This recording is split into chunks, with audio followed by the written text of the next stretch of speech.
Hello good morning नमस्कार साथियों, कैसे हो सभी लोग। आई होप आप सभी लोग ठीक होंगे। तो आज का हमारा वीडियो रहने वाला है कुषाण वंश पे। प्राचीन भारत के इतिहास का एक टॉपिक है कुषाण वंश। इसमें ना हम ना सिर्फ कुषाण वंश के बारे में पढ़ेंगे, बल्कि इसके साथ ही मौर्य वंश के बाद एक वंश आया था शुंग वंश, कर्ण वंश, सातवाहन वंश, उसके बाद आया था कुषाण वंश।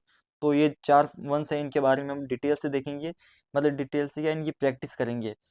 इन आपके एग्जाम के लायक जो भी क्वेश्चन होंगे वो इस वीडियो में मैंने डाल दिए हैं। आपको वीडियो एंड तक देखना है। जो आज नया, जो स्टूडेंट आज नया आया है तो उसको पहले कल वाला वीडियो देखना है, क्योंकि इसका एक पार्ट कल हो चुका है जिसमें हमने 30 क्वेश्चन किए थे और आज की वीडियो में रहेंगे हमारे 40 क्वेश्चन।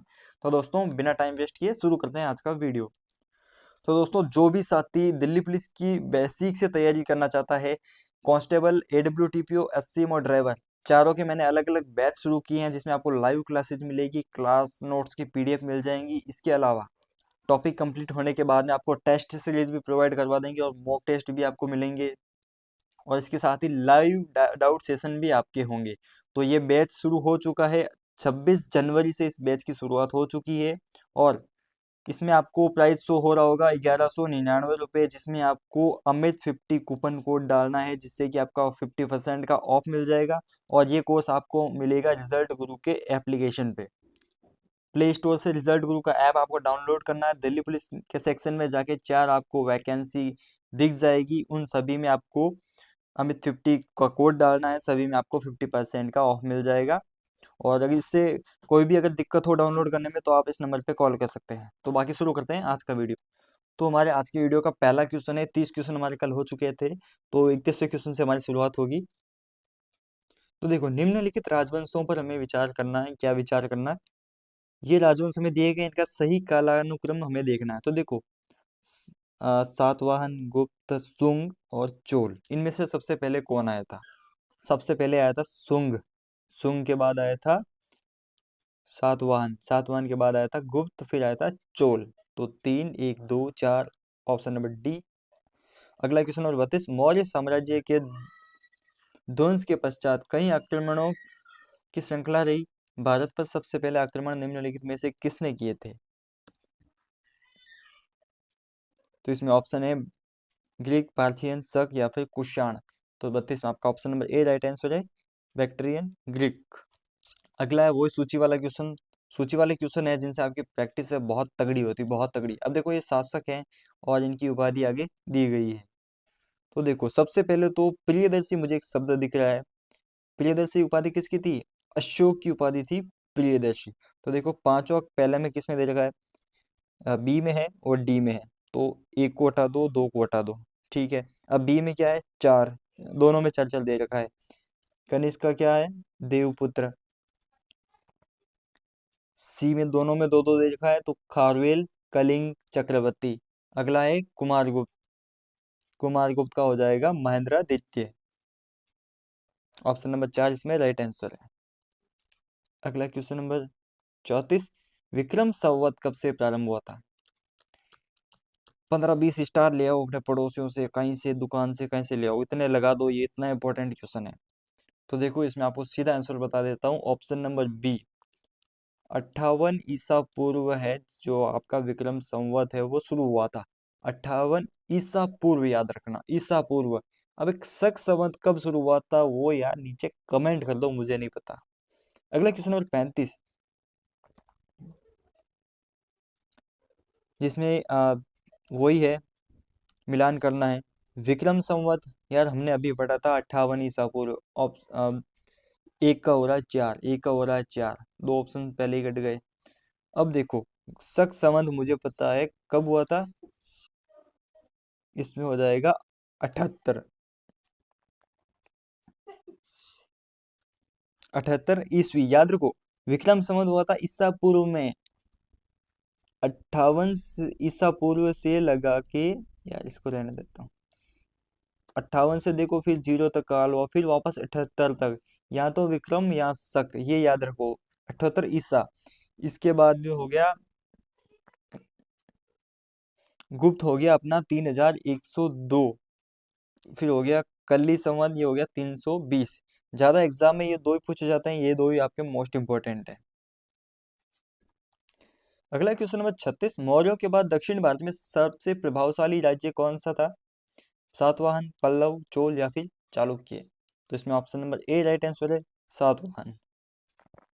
अगला क्वेश्चन नंबर 37, बुद्ध की खड़ी प्रतिमा निम्न में से किस काल में बनाई गई थी? गुप्त काल, कुषाण काल, मौर्य काल या फिर गुप्तोत्तर काल। तो 37वें में आपका बी ऑप्शन राइट है, कुषाण काल। अगला क्वेश्चन नंबर 38, शुंग वंश के बाद किस वंश ने भारत पर राज किया था? सातवाहन, कुषाण, कण्व या फिर गुप्त। तो 38वें में आपका option number C right answer हो जाएगा। शुंग वंश के बाद कण्व वंश आया था, कण्व के बाद सातवाहन वंश आया था। अब सातवाहन के बाद में कौन सा वंश आया था, कमेंट करो। क्वेश्चन नंबर 39, किस चीनी जनरल ने कनिष्क को हराया था? पेंचाओ, पानियांग, शी हुआंग टी, होटी। ये छोटी आंख वाला कौन था? तो इसमें आपका option number A right answer है, पेंचाओ। इसकी आंख में किसी ने पेन मारा होगा, तभी इसने कनिष्क को हराया है। अगला क्वेश्चन नंबर 40, उत्तरी तथा उत्तरी पश्चिमी भारत में सर्वाधिक संख्या में तांबे के सिक्कों को जारी किया था? इंडो ग्रीकों ने, कुषाणों ने, शकों ने या फिर प्रतिहारों ने। तो 40 में ऑप्शन नंबर आपका बी राइट आंसर हो जाएगा, कुषाणों ने। क्वेश्चन नंबर 41, पहला कथन दूसरा कारण है। कुषाण फारस की खाड़ी और लाल सागर से होकर व्यापार करते थे। उनकी सुसंगठित नौसेना उच्च कोटि की थी। तो इसमें देखो, ये नौसेना वाला तो कथन ही गलत है, खाली एक ही सही है। तो दोनों सही वाला तो हो ही नहीं सकता। Option number C right answer है। अगला क्वेश्चन नंबर 42, जो कला शैली भारतीय और ग्रीक यूनानी शैली का सम्मिश्रण है उसे कहते हैं? शिखर, वेशल, गांधार या फिर नागर। तो इसमें 42 में आपका option number C right answer है, गांधार। क्वेश्चन नंबर 43, कनिष्क बौद्ध धर्म की किस शाखा का अनुयायी था जिसका प्रसार उसने मध्य एशिया का सुदूर पूर्व में किया था? हीनयान, ब्रजयान, महायान या फिर सहजयान। 43वें में ऑप्शन नंबर आपका सी राइट आंसर है, महायान। क्वेश्चन नंबर 44, कनिष्क के शासनकाल की सर्वाधिक महत्वपूर्ण घटना कौन सी थी? बौद्ध धर्म का भारत से बाहर प्रसार, जैन धर्म का पुनः उदय, चतुर्थ बौद्ध संगति, गांधार शैली का विकास। 45, प्राचीन भारत का महान व्याकरण पतंजलि किसका समकालीन था? कनिष्क, चंद्रगुप्त, गौतमीपुत्र सतकर्णी, पुष्यमित्र शुंग। तो 45 में आपका option number D right answer है, पुष्यमित्र शुंग। क्वेश्चन नंबर 46, आज के क्वेश्चन आपको बोरिंग लग रहे होंगे, लेकिन एग्जाम में आपके फिक्स है, इस पीडीएफ से एक क्वेश्चन तो आएगा ही आएगा। सर्वप्रथम भारत में विशुद्ध संस्कृत भाषा में लंबा अभिलेख किस राजा द्वारा जारी किया गया था? यवन राजा मिनांडर, शक राजा रुद्रदामन, पार्थुर राजा गोंदोफिलस द्वारा या कुषाण राजा कनिष्क द्वारा। 47 में किस राजा के शासनकाल में ईसाई धर्म प्रचारक सेंट थॉमस भारत आया? मिनांडर, रुद्रदामन, गोडनोफिस या फिर कनिष्क। तो 47वें में आपका option number C right answer है, गोंदोफिलस। अगला क्वेश्चन नंबर 48, किस कुषाण शासक ने सर्वप्रथम स्वर्ण मुद्राएं जारी की थी? कटफिसस द्वितीय, कनिष्क, विम कटफिसस। तो इसमें 48 में आपका option number B right answer है, कटफिसस द्वितीय ने सर्वप्रथम स्वर्ण मुद्राएं जारी की थी। और क्वेश्चन नंबर 49 है, किस वंश के शासकों ने सत्र प्रणाली का उपयोग किया था? गुप्तों ने, हिंदयवनों ने, ईरानियों ने, शकों ने। तो 49 में आपका option number D right answer है, शकों ने। क्वेश्चन नंबर 50, त्रातार मुक्तिदाता की उपाधि किस वंश के शासकों ने धारण किया था? शक, कुषाण, हिंदयवन, पार्थियन। तो 50 में आपका option number A right answer है, शक। अगला क्वेश्चन नंबर 51, प्राचीन काल के भारत में, यार आज की क्वेश्चन बहुत बोरिंग है, मुझे नींद आने लगी क्वेश्चन बोल बोल के, तो आपको देखते देखते पक्का नींद आ रही होगी। प्राचीन काल के भारत पर आक्रमणों के संबंध में कौन सा सही कालानुक्रम है? तो 51 में है देखो, यूनानी, शक और Kushan. Option number A right answer है। अगला क्वेश्चन नंबर 52, भारत में प्रथम बार सैनिक शासन मिलिट्री गवर्नशिप व्यवहार में लाया गया था? ग्रीकों द्वारा, शासकों द्वारा, पार्थियनों द्वारा या फिर मुगलों द्वारा। तो 52 में देखो, 52 में आपका option number A right answer है, ग्रीकों द्वारा। अगला क्वेश्चन नंबर 53, ईसा पूर्व दूसरी सदी के प्रारंभ में उत्तरी अफगानिस्तान में स्थापित भारत यूनानी राज्य था? बैक्ट्रिया, सीथिया, जेडेसिया या फिर एरिया। तो 53 में आपका option number A right answer है, बैक्टीरिया। क्वेश्चन नंबर 54, चार धातुओं सोना, चांदी, तांबा, सीसा के सम्मिश्रण से बनने वाले सिक्कों को क्या कहा जाता है? शतमान, निष्क, पल का शार्पण। इसमें आपका डी। क्वेश्चन नंबर 55, सर्वप्रथम रोम के साथ किन लोगों का व्यापार प्रारंभ हुआ था? कुषाणों का, तमिल एवं चेरों का, वाकटकों का या फिर शकों का? तो 54 में आपका देखो option number D right answer है, शकों का। यार बहुत बोरिंग क्वेश्चन है, सच में बहुत बोरिंग। लेकिन क्या करें, मजबूरी का नाम महात्मा गांधी, क्योंकि महात्मा गांधी की फोटो नोट पे भी है ना। चाचा, चाचा की फोटो इसी चाचा के लिए पढ़ रहे हैं। क्वेश्चन नंबर 56, मौर्योत्तरकालीन प्रमुख बंदरगाहों में से कौन सा सत्य है? बारबेरिकम, बेरीगाजा, अरिकामेसु, कोचीन? तो 56 में option number D, Cochin. Question number 57, निम्न में से किस स्थान पर पेरिप्लस ऑफ द इरिथियन सी में पोडेकू नाम से समुद्र किया गया था? बेरीगाजा, अरिकामेडू, बारबेरिकम? तो 57 में आपका option number B right answer है, अरिकामेडू पोडेकू। अगला क्वेश्चन नंबर 58, मौर्य उत्तर काल में किसने भारत में हिंदू यूनानी राज्य की स्थापना की? Demetrius, Menander, Mithridates, Gondophares? तो 58 में आपका option number A right answer है, डेमेट्रियस। क्वेश्चन नंबर 59, निम्नलिखित में से किसने अपने जीवन के उत्तरार्ध में अपने पुत्र के हाथों में राज्य सत्ता सौंपकर बौद्ध भिक्षु हो गया? कठफिश स्थिति है, डेमेट्रियस, मिनांडर या फिर कनिष्क? तो 59 में देखो आपका ऑप्शन नंबर कौन सा राइट है, सी राइट आंसर है, मिनांडर। क्वेश्चन नंबर 60, कुषाणों का संबंध था सीथियन जाति से, पार्थिया, चीन के यूची जनजाति से या फिर और इनमें से कोई नहीं? तो 60 में ऑप्शन नंबर सी, चीन के यूची जनजाति से। बहुत अच्छा एग्जाम में आने लायक क्वेश्चन है। क्वेश्चन नंबर 61, निम्नलिखित में से कौन कनिष्क के बौद्ध होने के लिए उत्तरदायी था? वसुमित्र, अश्वघोष, नागार्जुन या फिर बाणभट्ट? तो कनिष्क के बारे में बात की गई है, तो इसमें आपका option number B right answer हो जाएगा, अश्वघोष। अश्वघोष और कनिष्क। अश्वघोष की एक पुस्तक है, बहुत फेमस है, नीचे कमेंट करो। क्वेश्चन नंबर 62, दो सूचियां दी गई है, इन दोनों का में मिलान करना है। तो देखो 62 में इंडो ग्रीक, हिंद हिंद यवन, शक, सीथियन, पार्थव, इसे पहलव? इन option number A right answer है। सात सात आठ क्वेश्चन और बचे हैं, जल्दी देख लो। राज्य की राजधानी हमें इसमें बतानी है।